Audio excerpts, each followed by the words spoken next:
देश में paper leak का मुद्दा इन दिनों सबसे बड़ा राजनीतिक और सामाजिक मुद्दा बन चुका है।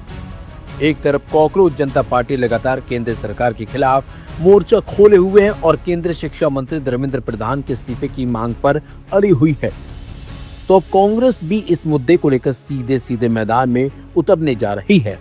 खास बात यह है कि इस अभियान की शुरुआत खुद लोकसभा में नेता प्रतिपक्ष राहुल गांधी करेंगे और इसके लिए उन्होंने चुना है देश की शिक्षा नगरी कहे जाने वाले राजस्थान के कोटा को। राहुल गांधी ने सोशल मीडिया पर युवाओं के नाम संदेश जारी करते हुए कहा कि मेरे युवा और जेनजी साथियों, एक बात मेरे मन में साफ है और आप भी इसे दिल में बैठा लीजिए। भारत के हर युवा का भविष्य सुरक्षित करना सरकार की जिम्मेदारी है, पर जिम्मेदारी और ईमानदारी दोनों मोदी सरकार की सोच से परे है। पेपर लीक, परीक्षा को प्रबंधन, रद्द होती भर्तियां, आसमान छूती फीस, निजीकरण, घोटाले, इन्हीं औजारों से वो हर दिन करोड़ों सपने तोड़ रही है। याद रखिए, युवा का भविष्य ही देश का भविष्य तय करेगा। यही सब आपसे विस्तार से कहना है, इसलिए मैं आपको बुला रहा हूँ। देश की हर गली, हर कस्बे, हर शहर से उठती छात्रों की गूंज को आइए कोटा में हुंकार बनाए। कांग्रेस 17 जून यानी कि बुधवार को कोटा में बड़े स्टूडेंट सम्मेलन का आयोजन करने जा रही है। इस सम्मेलन में राहुल गांधी देशभर से आए छात्रों को और प्रतियोगी परीक्षाओं की तैयारी कर रहे अभ्यर्थियों से सीधा संवाद करेंगे। पार्टी का कहना है कि इस दौरान नीट पेपर लीक, परीक्षा प्रणाली में गड़बड़ियां, भर्ती परीक्षाओं में कथित अनियमितताएं और युवाओं के भविष्य से जुड़े मुद्दों पर खुलकर चर्चा होगी। कांग्रेस जिला अध्यक्ष राखी गौतम के मुताबिक कोटा देश का सबसे बड़ा एजुकेशन हब है, जहां हर साल लाखों छात्र मेडिकल और इंजीनियरिंग जैसी प्रतियोगी परीक्षाओं की तैयारी के लिए आते हैं। लेकिन लगातार सामने आ रहे पेपर लीक और परीक्षा घोटालों ने छात्रों के मन में असुरक्षा को और निराशा को बढ़ा दिया है। पार्टी का कहना है कि वह इस मुद्दे को राष्ट्रीय स्तर पर उठाएगी और इसके लिए बड़े पैमाने पर सोशल मीडिया अभियान भी चलाया जाएगा। वहीं देहात जिला अध्यक्ष भानु प्रताप सिंह के मुताबिक राहुल गांधी कोटा के कोचिंग और स्कूली छात्रों से सीधा संवाद करेंगे। सम्मेलन में छात्र अपनी समस्याएं, परीक्षा संबंधी चुनौतियां और भविष्य को लेकर अपनी चिंताएं साझा करेंगे। कार्यक्रम के लिए शहर में 3 से 4 स्थान चिन्हित किए गए हैं और अंतिम स्थल का चयन एआईसीसी की टीम करेगी। कांग्रेस ने यह भी साफ कर दिया है कि कोटा का इस सम्मेलन सिर्फ शुरुआत है। इसके बाद 10 जुलाई को प्रयागराज, 11 जुलाई को पटना, 14 जुलाई को दिल्ली में भी इस तरह के छात्र सम्मेलन आयोजित किए जाएंगे।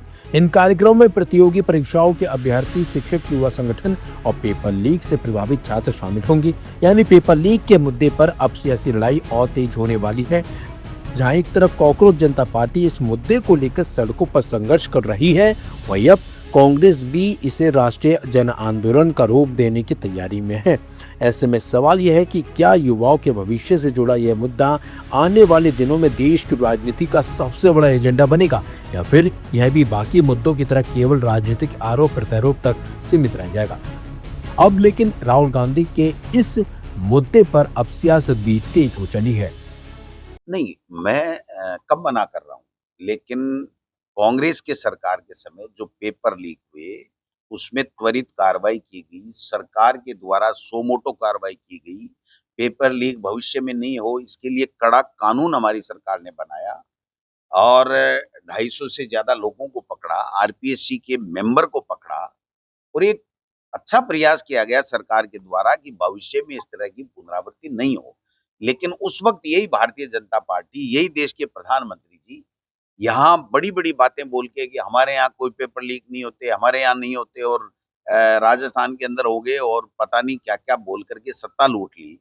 आज 2.5 साल बाद में भी राजस्थान की सरकार, बीजेपी की सरकार डबल इंजन की जिसको बोल रहे हैं, ये ढंग से एक भी पेपर नहीं करा पाई, नए पेपर कराए ही नहीं, बल्कि छोटे-छोटे पेपर कराए, उसमें भी पेपर लीक।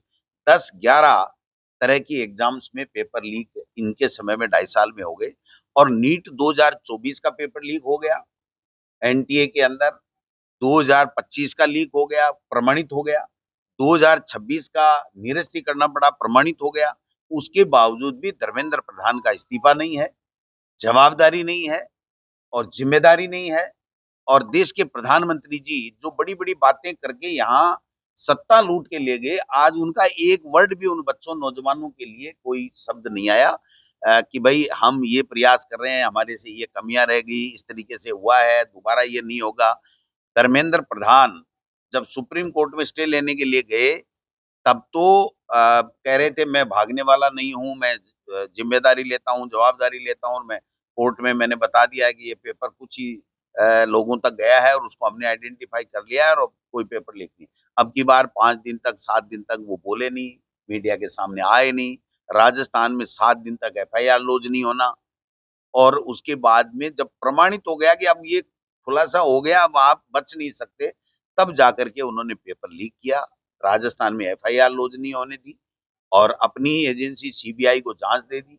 वो सीबीआई आज तक ये नहीं बता पाई है, 1 महीने के लगभग हो गया, कि कौन लोग थे जिन किनकी सह से 10-10 साल तक वही पेपर सेटर थे, वो धर्मेंद्र प्रधान जी के कितने नजदीक के लोग थे, वो कैसे पेपर सेट करके घर जाते थे, कैसे बनाते थे, किस तरीके से कौन कोचिंग जिससे आउट हुआ पेपर, उनमें धर्मेंद्र प्रधान जी का क्या इन्वॉल्वमेंट है, उनके कितने नजदीक के लोग हैं, बीजेपी के पदाधिकारी हैं।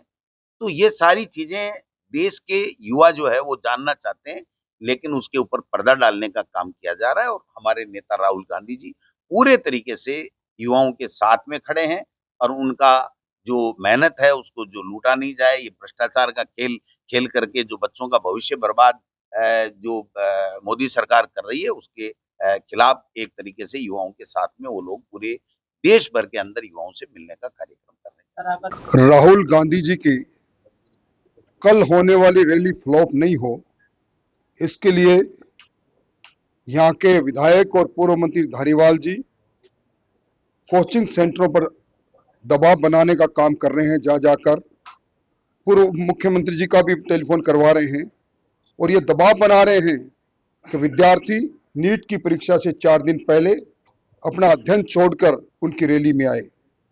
कोचिंग सेंटर और वहाँ पढ़ने वाला विद्यार्थी ये कहता है कि हम अपने घरों को छोड़कर, अपने शहर को छोड़कर कोटा में पढ़ने आए हैं, हम राजनीतिक सभाओं में क्यों जाएं। मैं समझता हूं वो ये भी कह रहे हैं कि राजनीति करनी है तो आप दिल्ली में करिए, दूसरी जगह पर करिए।